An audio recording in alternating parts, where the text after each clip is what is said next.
I mean, from Amazon to Wayfair to Google, like anytime you look up a product or service, you dabble over the little stars and you scroll down and you look at the pictures of a product you're going to buy and you see what people are saying. It's a natural habit. But what we're telling you is you can't always believe what you see there. Like you have to be really cautious. A couple of months ago, I had this idea that should look at this. I just felt like I've seen reporting in the past, there's something fishy going on there. I felt like this deserved a really hard look. And Daniela and I started going into social media groups, Facebook. We're like, let's just look at it as like the average user. Let's see what people can actually run into while they're doing their searches. And we found countless times of these reviews, people just having conversations between each other, asking, hey, I'll want, if I pay you $50, can you leave a review on my product? And trading, like, I'll write you reviews for your dentist office if you write reviews for my tattoo shop. I'll write a review for your plastic surgeon office. You write a review for my dental. Like, it's all over the place. And it's so you have to think those people aren't really using the service. They're literally just trying to boost their profile so that people will see them. Do you go on Facebook? Daniela can talk about this more because she did a lot of these searches too. But you go on Facebook, you put in reviews for Amazon, reviews for Yelp, reviews Amazon product review. There are thousands of people and groups out there. Yeah. And we take pride in this. We actually reached out to Facebook. We presented them with several of these groups and they pulled them, and they said, yep, you're right. This is violating the terms of service. This is violating kind of ethically what should be done. People should be buying reviews. And there were millions of people in these Facebook groups that were doing this. And it's not all here too. Yeah. And it's not all here. It's around the world. It's around the world. Right. The FTC is taking some action and they're warning businesses, putting businesses on a watch list to say, hey, do you know this is happening? Right. They're asking places to be more proactive. We did talk to several companies that are being proactive. Yelp is being very proactive. They were very open and transparent with us and wanted, because their whole business model is reviews. So they want real reviews. And they say they have conversations with other businesses, Amazon, Facebook. Hey, I see this thing going on. Like, we should investigate this. Maybe we need to put a stop, working together. And I think a lot of these groups are trying to do that, right? Like if we communicate, then maybe we can find where these groups are hiding. So it was a very interesting. Also, like Rachel mentioned, the FTC is sending these penalties to any company they find violates their policy, and they could be fined up to $46,000. I mean, that's a lot of money per violation. Yeah. But to your point, though, the average person, like, what can you do? You really have to, you have to be skeptical of what you see.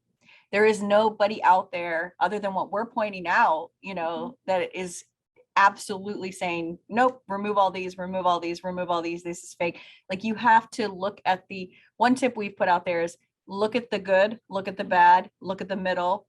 But if you see reviews that are just written one after the other, look at the dates of them, the times of them, that's a red flag. You have to be cautious, and it's really up to you. Like, it is what you believe and what you feel. But if you buy something and you get a bad product or a bad experience, that's the only way you're going to know.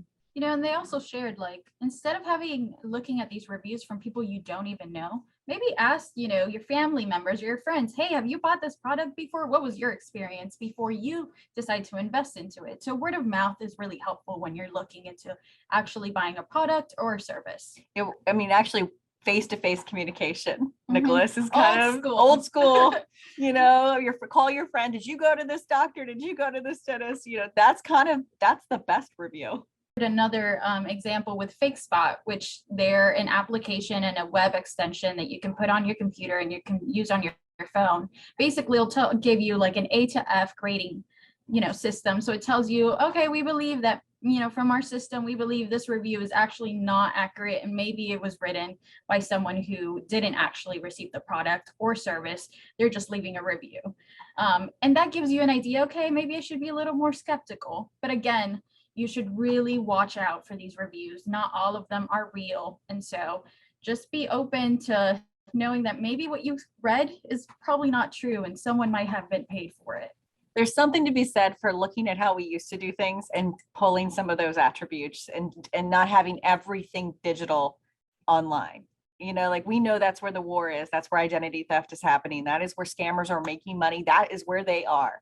And they are good, and they they're get smart, they get better every day. and they pick up the trends that are going on. Now it'll be reviews, but a month from now or 2 months from now, it could be totally something different. But there is hope. Talk to each other, talk to your friends, communicate, you know, ask people and talk to experts. Like it's and okay to like reach out to people who are sort of doing this, who are showing examples of this. You know, Kay Dean in our story did exactly that. She's showing her YouTube followers, hey, this is how I found it.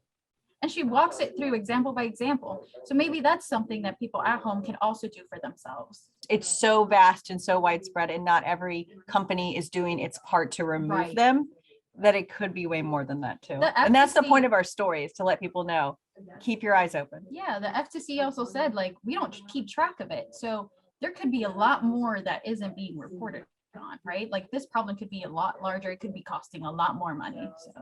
And think about the small businesses who do it right, and they're getting spammed with bad reviews because others are paying for it, or their profile isn't as high because people are just trading reviews with each other so they can be seen higher on a Google platform. And just competition. I'm gonna leave a bad review to this business because I want my product to be better, or I want people to come to my local shop. So it's a very interesting phenomenon we're seeing right now. You know, just be very skeptical. I think there's plenty of room to continue to track this, point this out, reach out to the social media sites. I think more people at home, if they start pointing out to the platform they're on, this doesn't look right. You know, it takes all of us. It takes a village, they say, right? But for us, I mean, we'll see what the FTC does. Maybe there's more law that goes through Congress. We'll be following it. You know, yeah, there's more policies being put in place, things that they're considering of what you can and can't do.